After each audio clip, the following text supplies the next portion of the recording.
Bonjour tout le monde, on se retrouve aujourd'hui pour un crash test maquillage petit prix. Et alors, j'ai peut-être devant moi un dupe d'un produit Charlotte Tilbury. Je croise les doigts, c'est l'une d'entre vous qui m'a envoyé l'info sur Insta qui m'a dit Gabi, il faut absolument que tu testes ces produits. Apparemment, ce sont de super dupes des Glowgasm Beauty Light Wand de Charlotte Tilbury. Je vous en ai parlé dans ma dernière vidéo. Ce sont des produits qui ont fait le buzz sur les réseaux sociaux ces derniers mois. Alors moi ça fait très longtemps que je les connais et j'adore ces produits. Ça fait partie de mes produits préférés de toute ma collection. Du coup, Révolution Pro a sorti apparemment exactement le même genre de produit mais à tout petit prix. Hein. Est-ce que ça c'est pas intéressant? Ça ressemble à ça le produit Révolution Pro, donc même au niveau du packaging, hein, on est sur un dupe. Donc je ferai d'un côté les produits Révolution Pro et de l'autre, enfin un des produits parce que j'ai pris deux teintes, et de l'autre côté un produit Charlotte Tilbury. J'ai aussi ce fameux fond de teint là de Make Up Révolution qu'on voit pas mal passer aussi sur les réseaux sociaux ces derniers temps. C'est le IRL Filter Longwear Foundation, donc apparemment un fond de teint avec un effet filtre Photoshop sur la face. J'ai vu plein de vidéos où les personnes qui l'appliquent hallucinent en voyant le rendu sur la peau, donc on va voir ce que ça donne aujourd'hui. Et j'ai reçu une autre teinte de ces palettes là de Révolution Pro et j'ai swatché ça quand j'ai reçu mon colis hier. Je vous montre. Les images valent mieux que les mots de temps en temps, hein. Voilà. Voilà, sur une palette qui coûte, je sais pas, autour de 7 € je crois, un truc comme ça. Je vais tester ces trois produits-là aujourd'hui avec vous et puis je reviendrai ce soir pour parler de la tenue des produits. Tout ça, je commence. J'applique ma base d'ombre à paupières d'Anessa Myrix Color Fix Nude en teinte Nude 2. Non, je vais le faire sur mon autre main. Je sens qu'on va me détester. Je suis en train de préparer les swatchs là sur ma main et j'ai un bobo au milieu de ma main et je me suis dit bon c'est pas grave, je fais le swatch à côté et je me suis dit il y a des personnes qui ne vont pas supporter la vue du bobo de ma petite croûte à la caméra. Je recommence mes swatchs, je vais les faire de l'autre côté. Je voudrais pas qu'il y ait des gens qui vomissent à cause de moi. Hein. Cette palette, je l'ai achetée sur Look Fantastic aux alentours de 5 ou 6 € avec mon code GABLF qui passe sur la marque Révolution Pro. C'est la teinte Love Yourself. Je vous ai beaucoup parlé ces derniers temps de la teinte She's Dreamy dans cette gamme-là de palettes que j'adore. J'ai trouvé le rapport qualité-prix excellent. Et franchement, au swatch, ça s'annonce tout aussi joli. Regardez-moi ça.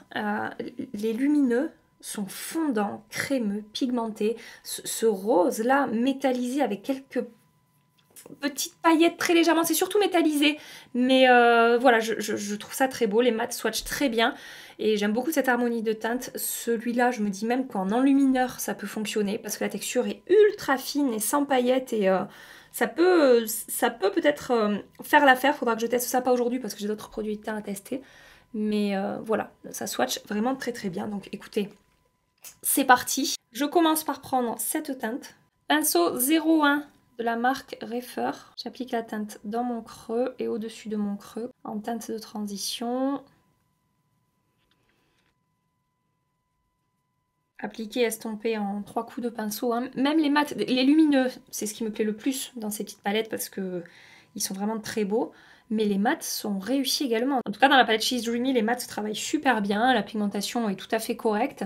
Et ça fait pas de démarcation et tout. Et là, sur ce premier mat, c'est exactement la même chose. Je prends maintenant le mat le plus foncé de la palette. Toujours avec le même pinceau, je vais intensifier mon coin externe. Remonter dans mon creux ici. Non mais regardez avec quelle facilité ça s'estompe. J'étire la matière dans mon creux. Impeccable. Je prends le lumineux au centre de la palette. Je vais le travailler au doigt.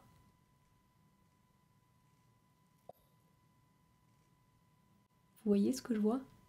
Est-ce que c'est pas beau? Après, je pense que ça va être comme dans la palette She's Dreamy. La luminosité, la pigmentation et tout, c'est magnifique sur ces fards. Attention à ne pas appliquer trop de quantité de fard parce que ça pourrait faire un petit peu épais sur la paupière. Voilà, il faut, je pense, y aller petit à petit et bien diffuser la matière. Mais mis à part ça, franchement, la teinte est très très belle en plus. Je remonte un petit peu la teinte au-dessus de, enfin dans mon creux en fait. J'estompe un peu les bords. Je prends le lumineux le plus foncé de la palette. Pinceau 231 de chez Zoeva. Et je vais intensifier mon coin externe avec cette teinte. Qui se prélève très bien au pinceau. Hein. La texture est très fondante sur ces fards, donc ça accroche bien au pinceau. Et ensuite, ce que je fais avec ce qui me reste sur le pinceau, c'est que j'étire un petit peu dans mon creux jusqu'au milieu de mon œil. Voilà. Je redépose un tout petit peu là du fard lumineux au doigt sur le coin interne et le centre de ma paupière mobile. Le fard que j'ai appliqué sur le coin interne jusqu'au milieu de ma paupière mobile, là, c'est vraiment le genre de fard qui peut s'appliquer seul sur un maquillage, avec un trait de liner, un coup de mascara, et vous avez une ombre qui se suffit à elle-même, et un joli make-up lumineux. Hors caméra, ce que je vais faire, c'est trait de liner, mascara, pas de nouveauté de ce côté-là. Base pour le teint, je vais utiliser la base Revlon, et je reviens pour tester avec vous le fond de teint. On va maintenant tester le nouveau fond de teint de Makeup Revolution, c'est le Irreal Filter Longwear Foundation que j'ai acheté sur Look Fantastic au prix de 11,45 €. Je vais mélanger la teinte F8.2 et la teinte F8.5. Je vous montre à quoi ça correspond. F8.2 qui est plus foncé et plus orangé que F8.5 qui est plus jaune et un petit peu plus clair. Donc voilà, je vais mélanger les deux. Je vais travailler le fond de teint à l'éponge. Concernant les promesses de ce fond de teint que j'ai vu passer partout, comme je vous l'ai dit sur les réseaux sociaux, c'est un fond de teint avec une couvrance moyenne à forte qu'on peut moduler. Apparemment on peut vraiment obtenir une très très belle couvrance avec ce fond de teint, et apparemment il aurait malgré sa couvrance une texture très légère qui ne fait pas d'effet de matière sur la peau, qui reste voilà jolie et imperceptible. Sur des couvrances moyennes à forte c'est rarement totalement imperceptible, hein, mais voilà, qui reste jolie sur la peau malgré sa couvrance, avec un fini semi-mat. Apparemment il est infusé de soin niacinamide je crois, et ils disent clairement dans les promesses que c'est un filtre Snapchat ou Instagram en bouteille, qu'avec ce produit vous allez avoir une peau parfaite sans que ce soit cakey, épais ou quoi que ce soit. Voilà, donc on va voir ça. Et alors évidemment il promet d'être longue tenue, je crois qu'on est sur une tenue de, attendez laissez-moi vérifier, 16 heures pour ce fond de teint. Donc je vais peut-être pas le porter 16 heures aujourd'hui, mais on va quand même le tester tout au long de la journée. Concernant l'application, effectivement, je trouve qu'on a une couvrance moyenne à forte, c'est-à-dire que là, j'ai pas appliqué énormément de produits et ça a déjà bien corrigé mon teint. Je suis d'accord également sur le fini semi-mat. J'ai l'impression qu'il sèche quand même assez rapidement. Bon, j'ai un petit peu de lumière là, mais je pense que c'est les soins que j'ai appliqué en dessous, et peut-être un petit peu de la lumière du fond de teint puisqu'il n'est pas complètement mat apparemment.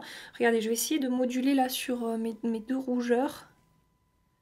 J'ai réussi à atténuer un petit peu plus mes rougeurs, donc je pense effectivement qu'on peut construire une couvrance forte avec ce fond de teint, mais je ne vais pas faire ça sur tout mon visage aujourd'hui parce que plus on applique de matière, hein, comme avec tous les produits, et plus on a de chances d'avoir un produit qui évolue moins bien au fil des heures. Voilà, moins on en applique, mieux c'est. Donc je vais donner toutes les chances à ce fond de teint. Il faudra que je pense à enlever ce que je suis en train de me coller dans les cheveux. Hein. Première chose à vous dire par rapport à ce fond de teint concernant l'application, j'ai trouvé qu'il était facile à appliquer malgré sa couvrance et son fini semi-mat. J'ai eu peur au début qu'il sèche vite et que ce soit compliqué d'étirer la matière, et en fait finalement, voilà, j'ai pas eu de difficulté particulière à travailler ce fond de teint. Maintenant au niveau de son rendu sur la peau, bon, on est sur un fond de teint avec une couvrance moyenne à forte, donc ne vous attendez pas, comme je vous ai dit, à un truc totalement naturel, imperceptible. On peut pas tout avoir, mais de ce que je remarque, c'est que j'ai déjà quand même beaucoup d'effets, enfin pas beaucoup, mais j'ai quand même déjà de l'effet de matière autour de ma bouche. Ça commence déjà à faire un petit peu épais et à faire un petit peu d'effet de matière sur cette zone-là, sachant que j'ai appliqué ma base Gucci sur cette zone et non pas la base Revlon qui est matifiante et lissante, justement parce que je voulais donner à ce fond de teint les chances de se fondre le mieux à ma peau, parce qu'on est sur un fini semi-mat et je sais que ça peut être un petit peu compliqué des fois. Donc bon, à voir comment ça va évoluer. J'ai peut-être aussi un tout petit peu d'effet de matière ici. Je le trouve pas hyper fondu à la peau, quoi. C'est pas super joli. J'ai un petit peu d'effet de matière ici autour de mon nez. C'est pas génial, hein. Et maintenant, Nous allons tester ces nouvelles choses là de Révolution Pro. Ce sont les Hydra Bright Cream Blush. J'ai pris la teinte Peach et la teinte Pink. Je les ai payés 9,45 € sur Look Fantastique, un petit peu moins parce que mon code passait dessus. Je sais plus combien ça faisait, mais voilà, j'ai eu une petite réduction. Ce sont des blushs très lumineux. Infusés de soins, apparemment, ils disent infusés d'acide hyaluronique, vitamine E, pour un fini lumineux et longue tenue. Le Peach Gasm de Charlotte Tilbury, il est quasiment fini tellement je vais utiliser ce truc. Sachant qu'ils sont, ils sont introuvables un petit peu en ce moment ces produits parce que tellement de succès sur les réseaux sociaux, tellement de buzz sur TikTok, qui sont épuisés partout. D'ailleurs, j'ai même vu sur le... Oh non, j'ai tout fait exploser! Stop! Ça sort, ça ne s'arrête plus de sortir! Ouais, je vous disais d'ailleurs sur le site de Charlotte Tilbury, c'est vendu comme les produits cultes TikTok, quoi. Voilà. Donc, en haut, c'est Make Up Revolution. En dessous, c'est Charlotte Tilbury, donc Pink et Peach. Voilà. On n'est pas exactement sur la même teinte, mais bon... l'idée est quand même plus ou moins la même, quoi. J'ai envie de partir sur le pink, donc de ce côté, je vais pas appliquer de bronzer, je vais directement appliquer le blush. De ce côté, ça sera le Charlotte Tilbury. Je veux vraiment les mettre en compétition, les deux. Bon, le Charlotte Tilbury, je le connais, hein, je sais à quel point j'aime ce produit, sa lumière, sa texture, son rendu sur la peau, c'est merveilleux comme produit. Regardez-moi ça. Qu'est-ce que c'est joli. Je n'ai pas fini hein, l'application, mais vraiment.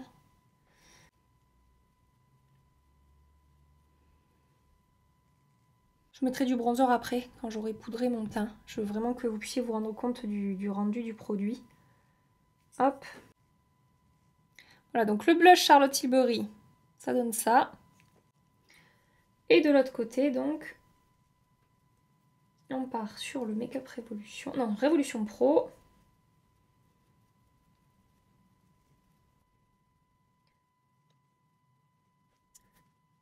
Alors déjà, ce que je peux vous dire, c'est qu'au niveau de la lumière, je trouve que c'est plus un effet mouillé de ce côté. Un effet, vous voyez, un petit peu dewy. Là, on va être plus sur un effet comme un peu plus un enlumineur en fait. Comme si c'était un peu plus nacré. Alors, je vois pas forcément de paillettes. Laissez-moi regarder de plus près. Non, je vois pas de paillettes. C'est bien fondu à la peau. Mais c'est pas tout à fait le même fini au niveau de la lumière. Ne paniquez pas. Une fois que j'aurai poudré mon teint, que voilà, j'aurai terminé mon maquillage, ça ressemblera à autre chose. Hein. La pigmentation est très bonne par contre. J'ai pas eu de difficulté à l'appliquer, ça n'a pas décroché mon maquillage en dessous.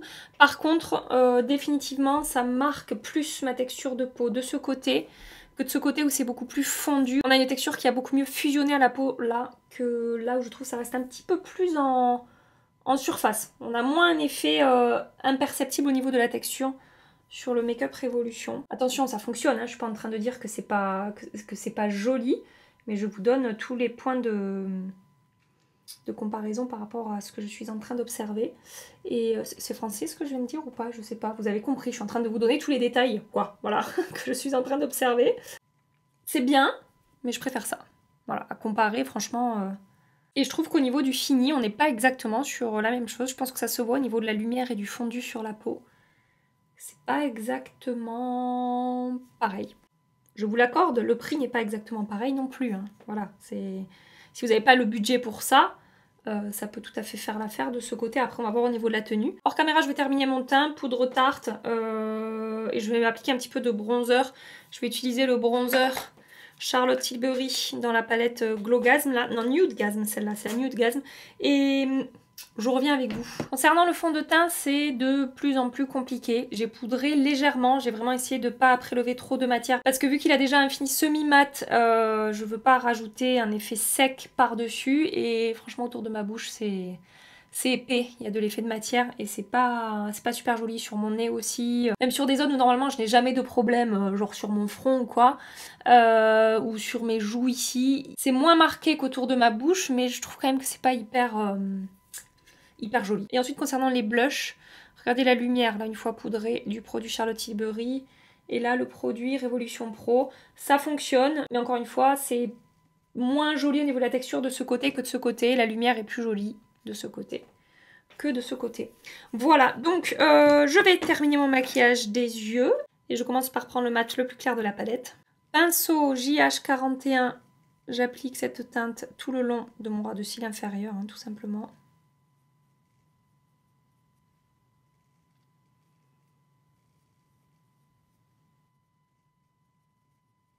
Je prends ensuite le mat le plus foncé de la palette. Toujours avec le même pinceau, je pars du coin externe et je reviens vers le centre de mon œil. Et j'étire à l'extérieur ici aussi. Je prends le lumineux le plus foncé de la palette. Pinceau 14 de chez Sephora, mais je ne pense pas qu'il existe encore ce pinceau, il date de la préhistoire. J'applique le lumineux le long du ras de cils inférieur ici, jusqu'au centre de mon œil également. Et je prends le lumineux le plus clair de la palette. Touche de lumière dans mon coin interne. Oh, ça marche super bien. Il est très très beau aussi ce lumineux. Et j'étire la matière au ras de cils inférieur jusqu'au milieu de mon œil.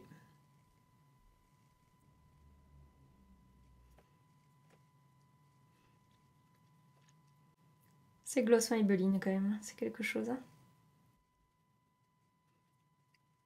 J'ai terminé ce maquillage. Je reviendrai ce soir pour vous montrer la tenue des produits. Pour l'instant, mon produit préféré, hein, c'est définitivement la petite palette Love Yourself que je trouve très jolie avec un excellent rapport qualité-prix encore une fois. Et peut-être encore meilleure que la She's Dreamy, que j'adore. Hein. Dans la She's Dreamy, je vous ai dit qu'il y avait un fard qui était peut-être un petit peu moins sympa au niveau de la texture que les 4 autres qu'on peut retrouver dans la palette. Là, les 5 textures sont vraiment réussies et l'harmonie des teintes est très jolie. Enfin après ça c'est une question de goût.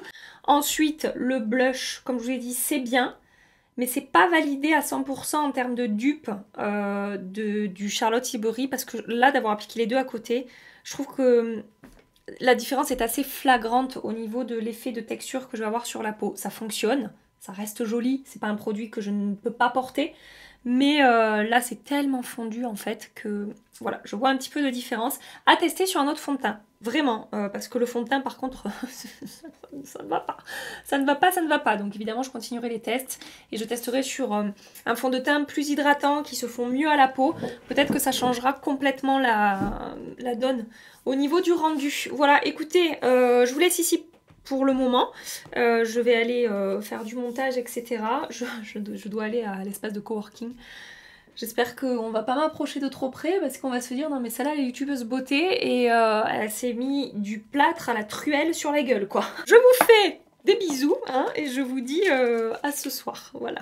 Alors, je viens faire le point avec vous. Ça fait un petit peu plus de 10 heures que je porte le maquillage. Je n'ai pas fait de retouche. Je vais commencer par vous parler du fond de teint qui n'est pas beau sur la peau. Je vous laisse admirer le contour de ma bouche. C'est hyper cakey. Ça fait vraiment plâtre. J'ai de l'effet de matière ici aussi. C'est rare que j'en ai ici. J'en ai sur les ailes du nez. Au niveau du contrôle des brillances, par contre, je trouve qu'il se défend plutôt bien. Je brille un peu sur le front, mais 10 heures peau mix sans retouche, c'est quand même pas mal. Qu'est-ce que j'ai d'autre que je remarque? J'ai les pores qui sont marqués ici sur voilà, les côtés de mon nez. Donc pour l'instant, le fond de teint, c'est pas validé. Je testerai sur une base plus hydratante que celle que j'ai utilisée. Voir un petit peu si ça se fond mieux, si ça évolue mieux au cours de la journée. Mais le fond de teint, non, je ne suis pas contente. Concernant le blush, mis à part ce que je vous ai dit par rapport au rendu sur la peau ce matin, ça a très bien tenu. Ça n'a absolument pas bougé. J'ai pas la texture de peau qui est plus marquée que ce matin. Ça reste tout à fait similaire à ce que j'avais ce matin sur la peau. Et de ce côté, encore une fois, c'est plus lissé, c'est plus fondu. Et sur les yeux, ça a super bien tenu. Donc, vraiment, ces palettes là, ces palettes Révolution Pro, des pépites en bas, ces trucs à tout petit prix là. Franchement, attendez, je vais vous dézoomer, je vais arrêter de crier. Franchement, je suis super contente de cette version-là également. Je teste les blush Makeup Revolution demain sur un fond de teint qui se comporte mieux sur ma peau. Je vais le tester par-dessus le L'Oréal, le Infaillible 32 heures là. On verra un petit peu ce que ça donne. Voilà pour cette vidéo crash test maquillage à petit prix. J'espère que ça vous a plu. J'espère que vous avez passé un agréable moment ici en ma compagnie. Vous pouvez liker cette vidéo si c'est le cas, si ça vous a plu, vous abonner si vous voulez continuer les aventures avec nous. Et en attendant ma prochaine vidéo, je vous fais des milliards et des milliards et des milliards de bisous. Prenez soin de vous et à très bientôt. Bye bye.